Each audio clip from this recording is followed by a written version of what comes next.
Olipa kerran kirkkaassa, sinisessä meressä delfiini nimeltä Dina. Hän oli iloinen ja leikkisä delfiini, joka rakasti hyppelehtiä aaltojen harjalla ja sukeltaa syvälle meren salaisuuksia tutkimaan.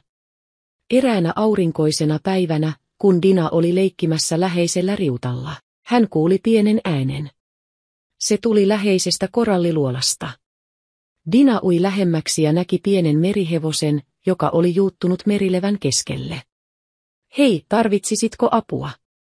Dina kysyi lempeästi.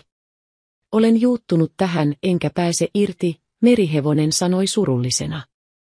Olen Milla. Dina käytti nokkaansa varovasti ja auttoi irrottamaan merihevosen merilevästä. Nyt olet vapaa, Milla. Haluaisitko leikkiä kanssani?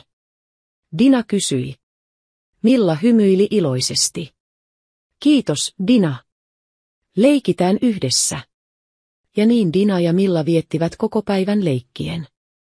He uivat ympäri riuttaa, pelasivat piilosta korallien seassa ja sukelsivat syvälle löytääkseen kauniita simpukoita.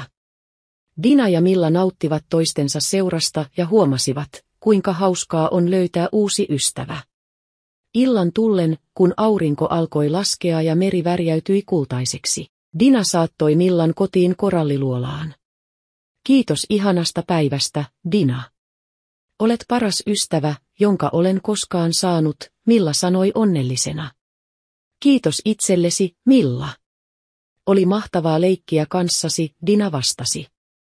Nähdään taas huomenna, ja niin Dina ja Milla löysivät toisistaan uuden parhaan ystävän.